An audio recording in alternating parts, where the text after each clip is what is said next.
Hi, I'm Rama and welcome to my art space. I'm gonna make some practice today with that plant sitting on the stereo as my subject. This painting will take days because I can only practice in the morning and I have a job later in the afternoon. So I hope you'd stick with me and watch the process of how it's being done.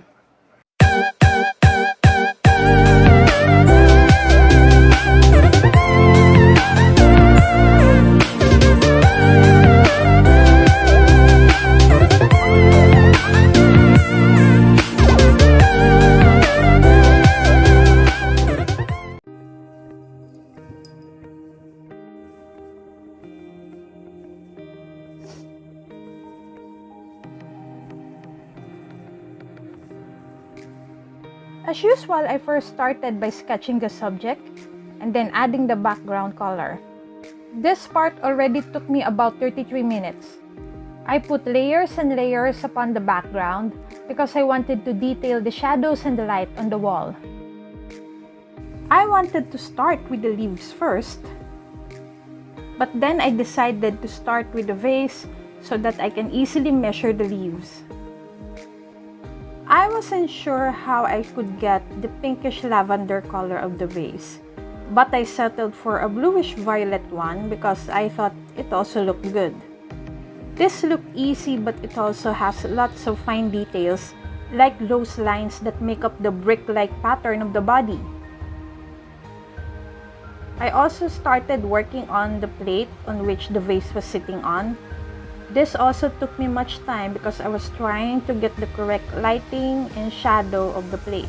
And also I couldn't get the line straight. I don't know how to stabilize my hand to make decent straight lines.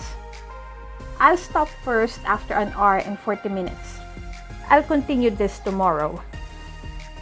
I'll now focus on this alocasia black velvet on day 2. I originally planned to focus on this plant on day 1 because the leaves of this plant are quick to grow.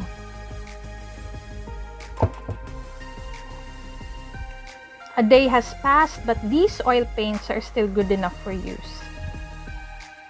The alocasia black velvet is quite popular among indoor plant lovers because of its heart-shaped dark green foliage.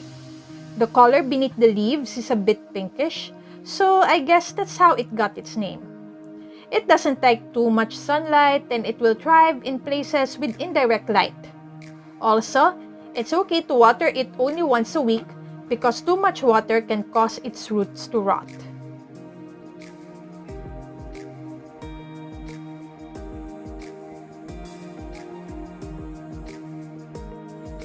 It's nice to have plants inside the house because it will make indoors more refreshed.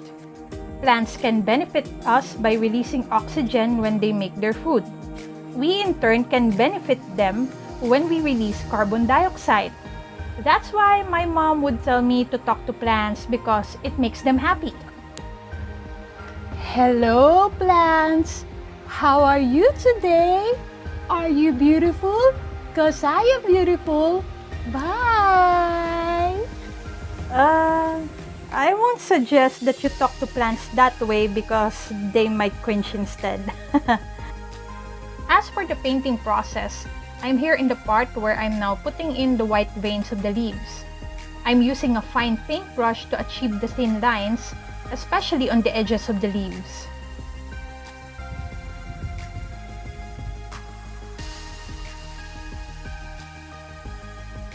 Aside from the leaves, I also started working on the table where the stereo is placed. This part was made quickly in only about 14 minutes because it only has few details to cover. The whole process for the leaves and the table lasted for about 1 hour and 48 minutes. I'll take a whole day break and will resume tomorrow.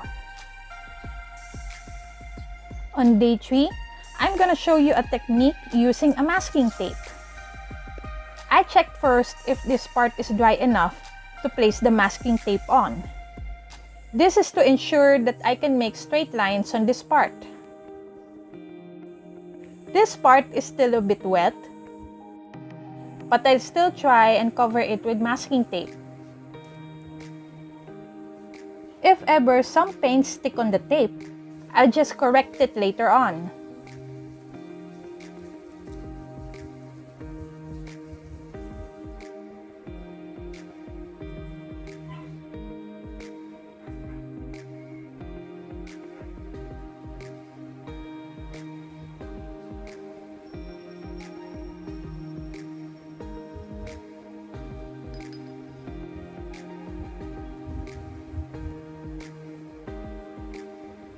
This technique can also work in acrylic paintings.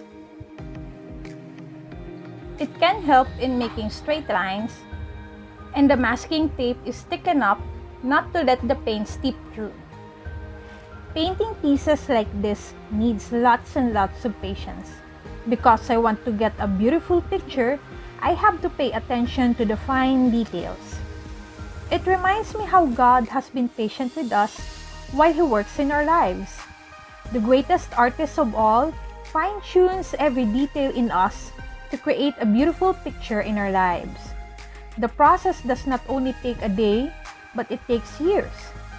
We might be impatient because we want to see our purpose and our destiny immediately, but God does not want to hasten the process because it can ruin us.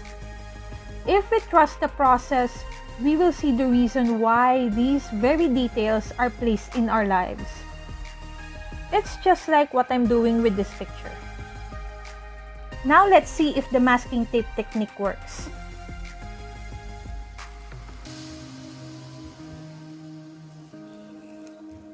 Yup, looks like a straight line to me. About an hour and 30 minutes has passed, but that's only the top part of the stereo.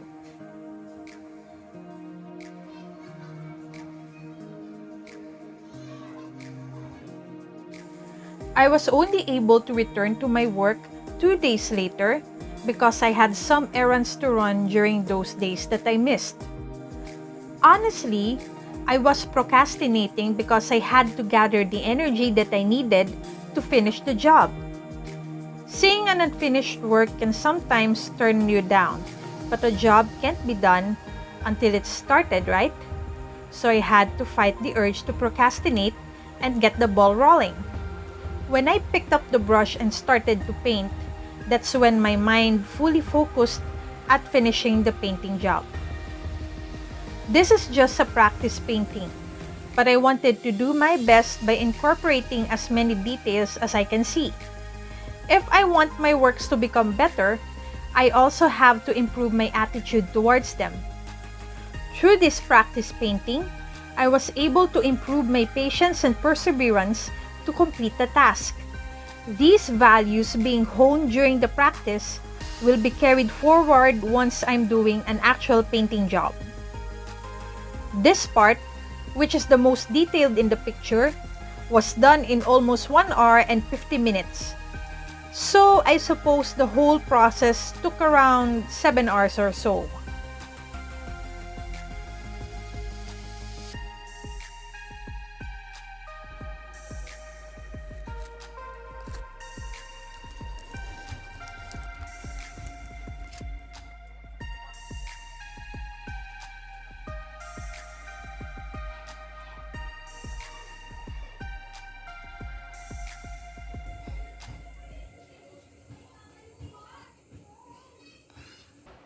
Facilitating the time to paint is not really easy, especially that I have a regular job.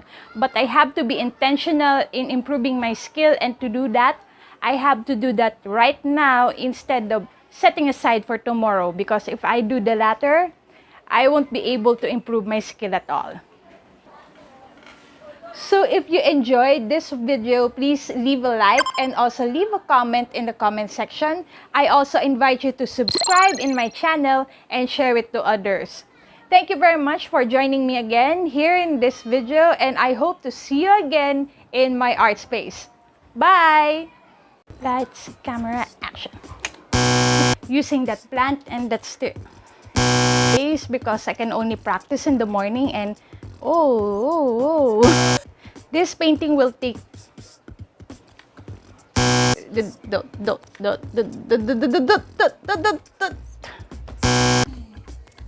So maglilinis tayo ngayon mga kapatid. Ilang araw na po nakakalat ang mga gamit ko at nakakahiya na po sa bahay.